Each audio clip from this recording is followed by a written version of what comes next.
नमस्कार, आप देख रहे हैं देवभूमि दिन भर। मैं हूं आपके साथ कीर्ति बिंदल। उत्तराखंड के मुख्यमंत्री पुष्कर सिंह धामी मध्य प्रदेश के दौरे पर हैं। सीएम स्टेट प्लेन से धाना एयरपोर्ट सागर मध्य पहुंचे और जहां पार्टी नेताओं ने उनका स्वागत किया।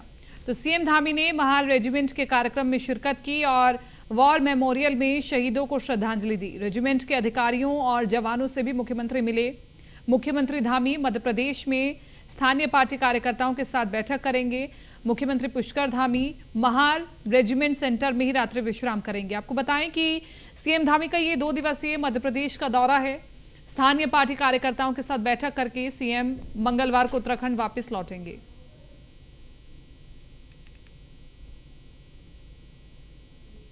उत्तराखंड के मुख्यमंत्री पुष्कर सिंह धामी ने सोमवार को विभिन्न देशों में कार्यरत भारत के 7 राजदूतों से भेंट की। मुलाकात का मकसद उत्तराखंड की 1 डिस्ट्रिक्ट 2 प्रोडक्ट योजना को विदेशों में बढ़ावा देना था। देहरादून में आयोजित हुई बैठक में सीएम धामी ने राजदूतों से प्राप्त होने वाले सुझावों का डॉक्यूमेंटेशन करने को कहा। मुख्यमंत्री ने कहा कि उत्तराखंड में पर्यटन उद्योग, हॉर्टिकल्चर के क्षेत्र में अनेक संभावनाएं हैं। इनको बढ़ावा देने के लिए राज्य सरकार निरंतर प्रयास कर रही है। मुख्यमंत्री पुष्कर सिंह धामी ने कहा कि राज्य में इंफ्रास्ट्रक्चर और कनेक्टिविटी का तेजी से प्रसार हो रहा है।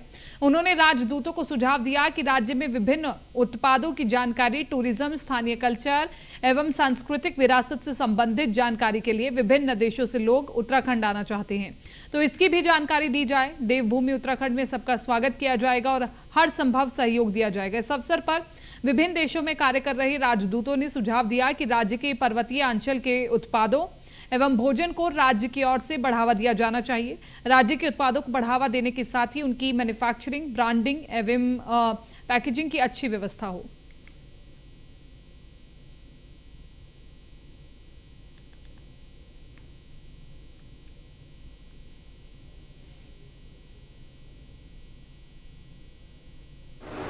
उनके साथ यहाँ पर हम लोगों ने विभिन्न मुद्दों पर बातचीत की है कि उत्तराखंड राज्य के साथ किस प्रकार से वो समन्वय कर सकते हैं, किस प्रकार से हमारे यहाँ की कृषि, पर्यटन, ऊर्जा, तमाम शिक्षा, चिकित्सा व्यवस्था, उन सभी को, और जो 1 डिस्ट्रिक्ट 2 प्रोडक्ट हमारी योजना है, उस योजना को कैसे प्रमोट कर सकते हैं, उन सब पर चर्चा हुई है। साथ ही साथ यह भी चर्चा हुई है कि अपने देशों के जो उनकी बेस्ट प्रैक्टिस है, उनको भी हमारे राज्य के अधिकारियों के साथ साझा करें और साझा करके उत्तराखंड में हम उसको किस प्रकार से लागू कर सकते हैं, किस प्रकार से उत्तराखंड के उन्नयन में, उत्तराखंड को आगे बढ़ाने में उनका हम किस प्रकार से सहयोग ले सकते हैं।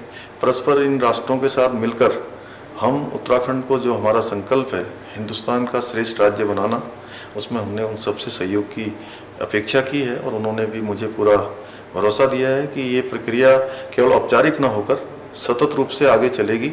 साथ ही साथ मैंने सभी अधिकारियों को भी कहा है कि जो भी इन राजदूतों के द्वारा जो भी अपने सुझाव दिए गए हैं, जो भी बातें हम लोगों के साथ यहाँ पर की हैं, उसको गंभीरतापूर्वक अमल में लाएं और अपनी जो हमारी कार्यक्रम हैं, उन कार्यक्रमों में भी उनको सम्मिलित करें।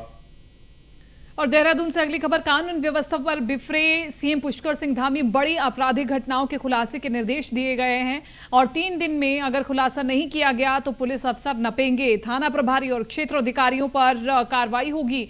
पिछले कुछ दिनों में उत्तराखंड में हुई बड़ी आपराधिक घटनाओं ने राज्य सरकार की किरकिरी करा दी है, जिसको लेकर सीएम पुष्कर सिंह धामी सख्त नजर आ रहे हैं। सीएम धामी ने डीजीपी को इन मामलों का जल्द से जल्द खुलासा करते हुए आरोपियों को गिरफ्तार करने के सख्त निर्देश दिए हैं। वहीं उत्तराखंड पुलिस महानिदेशक अशोक कुमार ने काशीपुर में खनन कारोबारी की हत्या, डोईवाला में डकैती और हरिद्वार में पुलिसकर्मियों पर हुए फायरिंग के खुलासे के लिए संबंधित थाना प्रभारियों और सीओ को 3 दिन का अल्टीमेटम दिया है। डीजीपी अशोक कुमार का कहना है कि 3 दिन में घटनाओं का खुलासा नहीं करने और आरोपियों की गिरफ्तारी नहीं होने पर संबंधित थाना प्रभारी एवं क्षेत्र अधिकारी को हटाया जाएगा। इसके अतिरिक्त संबंधित जिलों के वरिष्ठ पुलिस अधीक्षकों को भी घटनाओं के जल्द खुलासे न होने पर अपराध नियंत्रण में नाकाम माना जाएगा।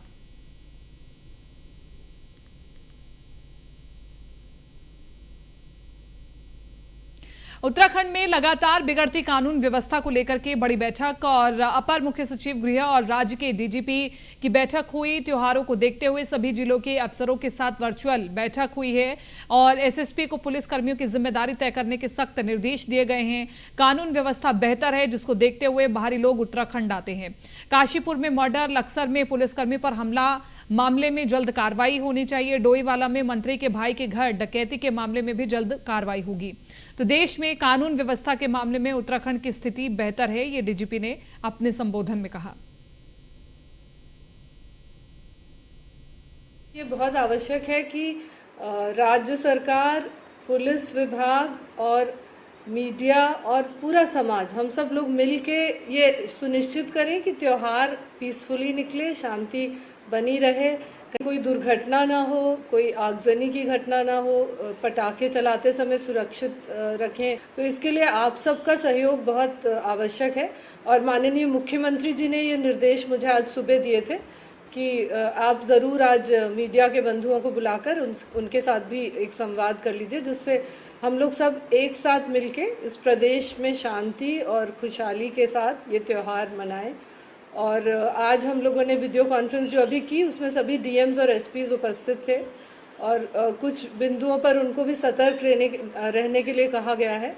जैसे विशेष रूप से त्यौहार के टाइम पे जब धनतेरस का त्यौहार होता है तो ट्रैफिक की समस्या आती है, उसके बारे में काफ़ी डिटेल में समीक्षा की गई कि ट्रैफिक के लिए क्या क्या शॉर्ट टर्म अल्टरनेटिव्स हो सकते हैं। जिनमें ये बहुत आवश्यक है कि मुख्यमंत्री जी के निर्देशन में हम लोग कोशिश कर रहे हैं कि प्रदेश को बेस्ट पॉसिबल कानून व्यवस्था दें। कभी कभी फेजेज आते हैं कि फेजेज में क्राइम हो जाता है, 3-4 घटनाएं हुई ज़रूर हैं, किंतु हम 100% श्योर हैं कि ये सब वर्कआउट हो रही हैं और कानून व्यवस्था माननीय मुख्यमंत्री जी के मार्गदर्शन में बिल्कुल अच्छी और चुस्त दुरुस्त बनी रही। माननीय मुख्यमंत्री जी के निर्देशन में हम लोग कोशिश कर रहे हैं कि प्रदेश को बेस्ट पॉसिबल कानून व्यवस्था दें। कभी कभी फेजेज आते हैं कि फेजेज में क्राइम हो जाता है, 3-4 घटनाएं हुई ज़रूर हैं, किंतु हम 100% श्योर हैं कि ये सब वर्कआउट हो रही हैं और कानून व्यवस्था माननीय मुख्यमंत्री जी के मार्गदर्शन में बिल्कुल अच्छी और चुस्त दुरुस्त बनी रही। माननीय मुख्यमंत्री जी के निर्देशन में हम लोग कोशिश कर रहे हैं कि प्रदेश को बेस्ट पॉसिबल कानून। भारतीय जनता पार्टी के राष्ट्रीय महामंत्री कैलाश विजयवर्गीय अपने 4 दिवसीय उत्तराखंड के दौरे पर हैं। सोमवार को उन्होंने बीजेपी प्रदेश मुख्यालय पर उत्तराखंड के सभी निकाय प्रतिनिधियों और पंचायत प्रतिनिधियों के साथ बैठक की। इस दौरान उन्होंने आगामी लोकसभा चुनाव 2024 की तैयारियों को लेकर रणनीति तय की। आपको बता दें कि बीजेपी के राष्ट्रीय महामंत्री कैलाश विजयवर्गीय के उत्तराखंड दौरे का तीसरा दिन है। सोमवार को उन्होंने बीजेपी प्रदेश मुख्यालय में पार्टी के मेयर, नगरपालिका, नगर पंचायत अध्यक्ष, जिला पंचायत अध्यक्षों और ब्लॉक प्रमुखों के साथ बैठक की और इस बैठक में कैलाश विजयवर्गीय ने प्रदेश अध्यक्ष महेंद्र भट्ट की मौजूदगी में विभिन्न समसामयिक विषयों और आगामी चुनावों पर विस्तार से चर्चा की। उन्होंने सभी का मार्गदर्शन करते हुए केंद्र व राज्य सरकार के विकास कार्यों की जानकारी आम जनमानस तक पहुंचाने का आह्वान किया है।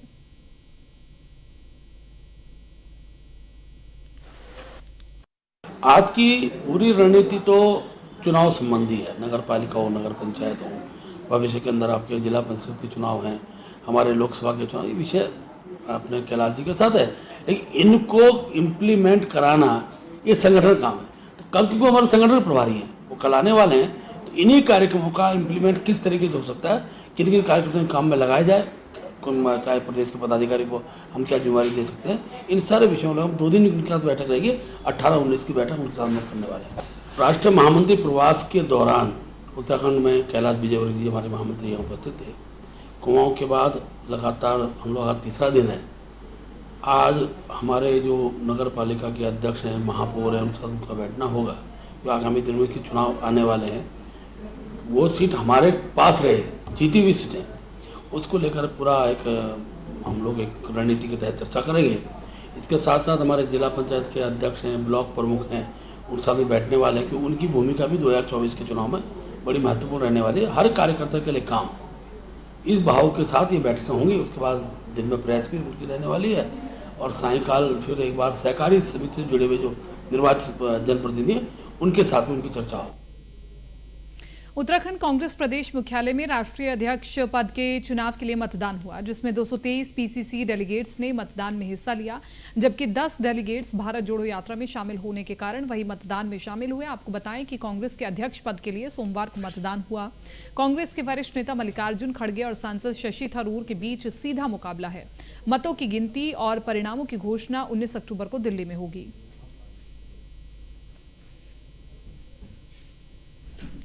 भारी उत्साह है लोगों में।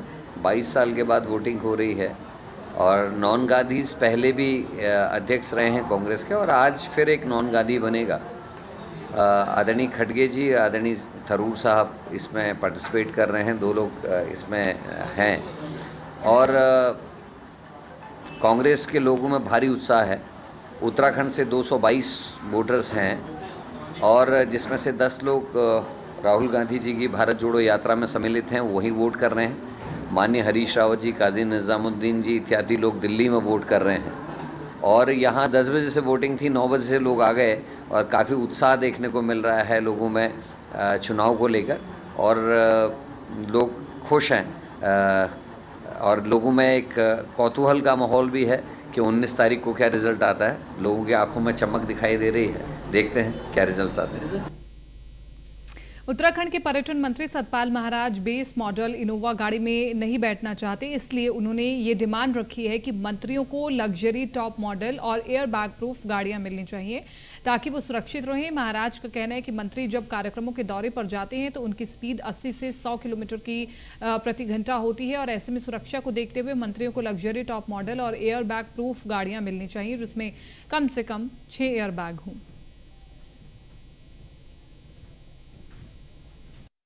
मेरा मुद्दा ये था कि जो टॉप मॉडल होते हैं, क्योंकि एयरबैग्स बहुत ज़रूरी है, गडकरी जी ने कहा कि गाड़ियों में 6 एयरबैग लगने चाहिए, तो मंत्रियों की गाड़ी में एयरबैग नहीं है और मंत्री बड़ी तेज़ी से सफ़र करते हैं, हाईवे बन गए हैं, स्पीड हमारी 80-100 किलोमीटर होती है, तो ऐसी स्थिति में मंत्रियों की गाड़ी में एयरबैग लगना बहुत ज़रूरी है। मेरा मुद्दा ये था कि जो टॉप मॉडल। देहरादून से अगली बड़ी खबर, कैबिनेट मंत्री के रिश्तेदार के घर डकैती का मामला है। डोईवाला पुलिस खुलासे के करीब पहुंची है और मामले में कुछ स्थानीय लोगों की भी भूमिका बताई जा रही है। तो स्थानीय लोगों ने मुखबिरी की थी। पुलिस टीम मेरठ की निकट बदमाशों की तलाश कर रही है। बदमाशों का नाम पता मित्र पुलिस को पता चला और डकैती मामले में आरोपियों के सीसीटीवी और फोटो सामने आए हैं।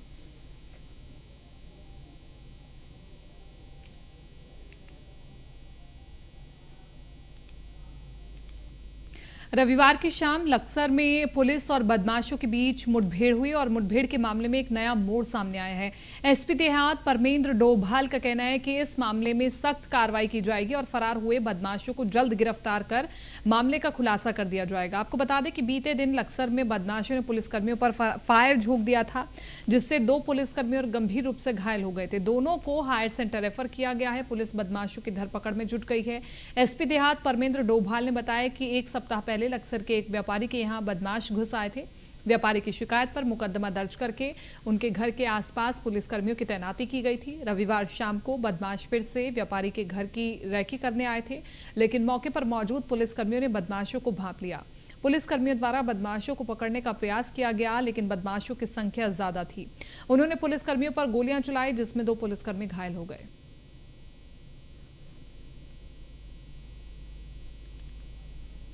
ये करीब 1 सप्ताह पूर्व जो यहाँ के एक व्यवसायी हैं उनके द्वारा पुलिस में एक संज्ञान में एक बात डाली गई थी कि कुछ बदमाश इनके यहाँ पर लगातार इनको फॉलो कर रहे हैं और वो मेरे भी संज्ञान में ये बात थी। हम लोगों ने इसमें अभियोग पंजीकृत करके वहाँ पर जो आवश्यक हमारा पुलिस बल है वो नियुक्त किया था, क्योंकि हमें बार बार ये पता लग रहा था कि कुछ लोग उनके घर की रेकी कर रहे हैं और हमारा जो पुलिस बल यहाँ मौजूद था। आज के दिन जब ये संज्ञान में आया कि कुछ यहाँ बदमाश लगातार दिखे जा रहे हैं, तो उन्होंने साहस का परिचय देते हुए दोनों हमारे जो पुलिसकर्मी हैं और आप यहाँ के जो लोकल व्यवसायी हैं, जब उन्हें पकड़ने की कोशिश करी, जब बदमाशों ने भागने की कोशिश करी तो उनके द्वारा फायरिंग की गई।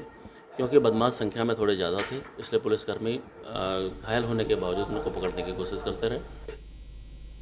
विधानसभा में बैकडोर भर्ती मामले में हाईकोर्ट के आदेशों के बाद अब सभी की निगाहें विधानसभा की ओर टिकी हुई हैं कि विधानसभा में दोबारा काम करने का मौका पा चुके कर्मचारी आखिर कब तक विधानसभा वापस आ रहे हैं। हालांकि विधानसभा के सुरक्षा कर्मियों को आदेश दिए गए हैं कि किसी को भी विधानसभा में प्रवेश नहीं मिले। हाईकोर्ट के आदेशों का पालन लिखित आदेशों के बाद होगा। विधानसभा गेट से जायजा लिया हमारे विशेष संवाददाता सुदीप जैन ने।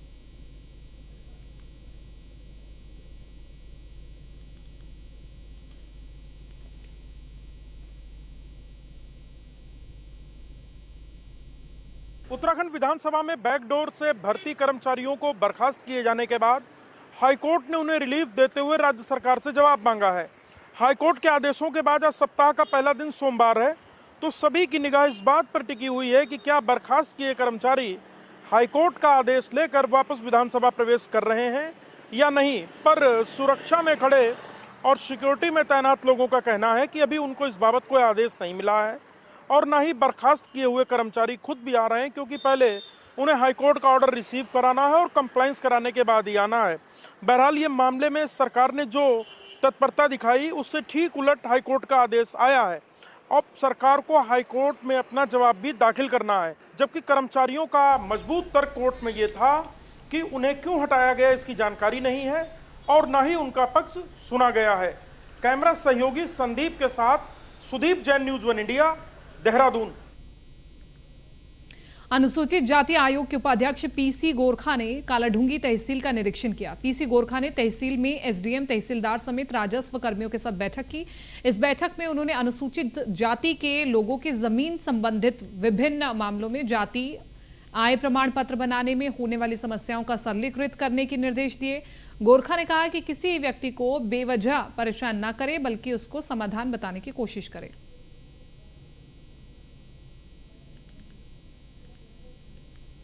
आयोग की तरफ से हमें शिकायत मिल रही थी कि जो है कुमाऊं में अनुसूचित जाति के व्यक्तियों की जो ज़मीन है उसको 143 करके बिल्डर उसका बेच रहे हैं, अच्छा मुनाफा कमा रहे हैं और जिससे शेड्यूल कास्ट के लोगों को ठीक धनराशि नहीं मिल पा रही है। साथ ही उनके लिए जो उनको पैसा मिलना चाहिए वो पैसा बिचौलिया खा जा रहे हैं और ज़मीन बेच करके वो लोग उसी होटल और उन पर उसको जो है कर्मचारी बन के रह रहे हैं और पहाड़ खाली होते जा रहे हैं। ऐसी स्थिति में हमने कोशिश की कि प्रत्येक तहसील में जाकर के यह पता लगा जाए, सर्वेक्षण करा जाए कि आखिर 143 कितने लोग करवा रहे हैं। आज कालाढूंगी जो तहसील में है इसमें मुझे बेहद खुशी है कि यहाँ पर 143 के शेड्यूल कास्ट का एक भी प्रकरण सामने नहीं आया, यानी यहाँ पर ज़मीन की खरीद फरोख्त तो बहुत कम हो रही है। नहीं त्योहारी सीजन को देखते हुए इन दिनों राजधानी में जिला खाद्य सुरक्षा विभाग चौकन्ना दिखाई दे रही है, जिसकी बानगी राजधानी देहरादून के मिष्ठान भंडारों में दिख रही है। जिला खाद्य सुरक्षा अधिकारी देहरादून पीसी जोशी लगातार क्षेत्र में भ्रमण कर रहे हैं। सोमवार को उन्होंने मोथरवाल से लेकर धर्मपुर के कई मिष्ठान भंडारों का निरीक्षण किया। हालांकि उनके निरीक्षण के दौरान कई दुकानों में खामियां भी पाई गई, जिसे लेकर उन्होंने कहीं सैंपलिंग कर जांच के लिए भेजे।